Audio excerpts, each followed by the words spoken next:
Maintenant, sur l'organisation sociale face au fléau. Alors, la question est de savoir, ensuite, si la pandémie survient, qu'est-ce qu'on fait des moyens ? Alors là, il y a des problèmes de stratégie qui, actuellement, ne sont pas complètement clairs. Parce qu'il est bien évident que doivent être protégés, au fond, on a deux objectifs et deux problèmes. Un, soigner les malades, et deux, limiter la diffusion de la maladie. Protéger les autres. Voilà, et donc protéger. Alors, pour soigner les malades, il faut des soignants. Et donc, la première des choses, c'est de protéger les soignants. Parce que si on ne protège pas les soignants, il n'y a plus de soignants. Et évidemment, la maladie est beaucoup plus sévère. Deuxièmement, pour limiter la diffusion de la maladie, il faut limiter les circonstances dans lesquelles la maladie se propage. Puisque la maladie se propage par la salive, par les petites gouttelettes de salive qui sont émises en particulier dans la toux, il est évident que la maladie va se reproduire prioritairement dans les lieux de rassemblement. Ces lieux de rassemblement, c'est tous les lieux, on pourrait dire, de loisirs, collectifs.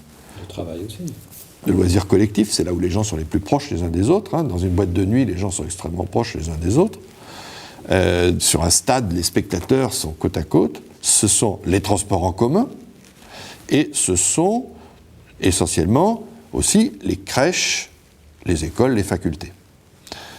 Donc, il va y avoir une première série de mesures à prendre qui seront de fermer, au moins temporairement, ces différentes sources de contamination. Il faut fermer les écoles, les crèches, est-ce que c'est alors, fermer les boîtes de nuit, ça, c'est possible. C'est pas dramatique.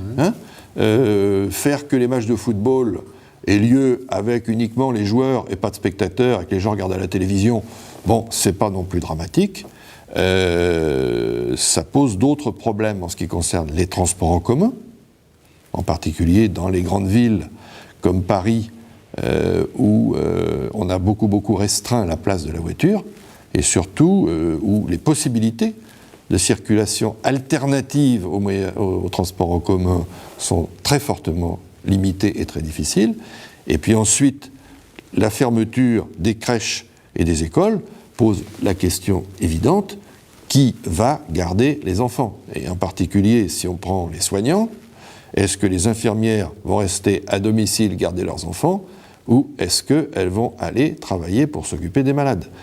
Donc ça veut dire que tout cela doit être pensé de manière très précise et très concrète, bien en amont. Est-ce que c'est fait ? Est-ce que c'est pensé ? C'est en cours. C'est en cours. Ce n'est pas fini. Donc c'est clair qu'aujourd'hui, personne ne peut dire que nous sommes prêts.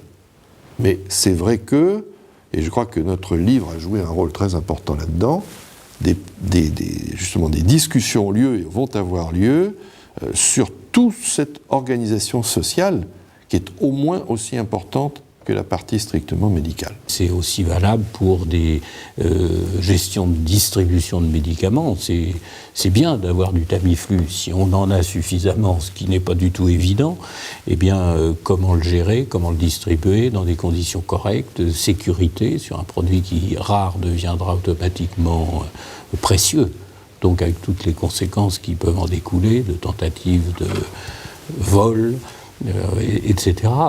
Comment faire en sorte que quelqu'un qui doit être protégé par du Tamiflu prenne bien son Tamiflu, n'ait pas la tentation ni de le revendre, ni même de façon beaucoup plus altruiste de le distribuer à sa famille, ce qui est tout à fait logique. Vous voyez toutes les difficultés qui émergent.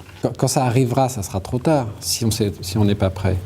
Et pour être prêt, il faut déjà l'imaginer comme un fléau certain, pour faire admettre aux populations l'exercice qui est de se préparer. Oui. C'est exactement la raison pour laquelle nous avons écrit ce livre.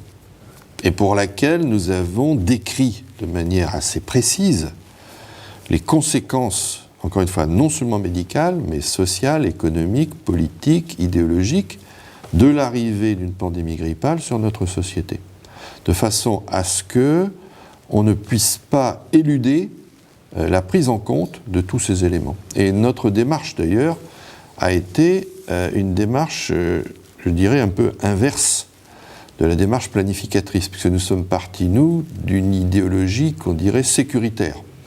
Alors l'idéologie sécuritaire, aujourd'hui, ça n'a pas bonne presse pour de multiples raisons, à mon avis mauvaises, mais l'idéologie sécuritaire, c'est simplement ce qui anime, par exemple, la SNCF ou Air France.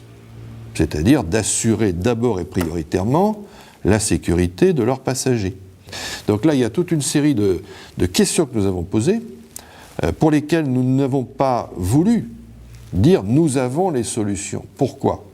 Parce que ce ne sont pas deux professeurs de médecine qui vont trouver toutes les solutions de la société. Par contre, nous, notre légitimité, qui n'est pas celle de virologue, mais qui est celle d'être, à nous deux, une des deux têtes de pont, des bastions d'avant-garde, en cas d'arrivée de pandémie, en cas d'arrivée de maladie infectieuse, à la Salpêtrière, c'est son service et le mien. Et il y en a deux à Paris, l'autre hôpital est en Bichat. Donc toute notre légitimité, c'est d'être des acteurs de premier plan en cas de problème infectieux. Et notre problématique était très simple, c'est 1, soigner les malades, et 2, protéger nos personnels. Donc c'est aussi notre responsabilité d'attirer l'attention des pouvoirs publics sur tous les problèmes qui sont posés.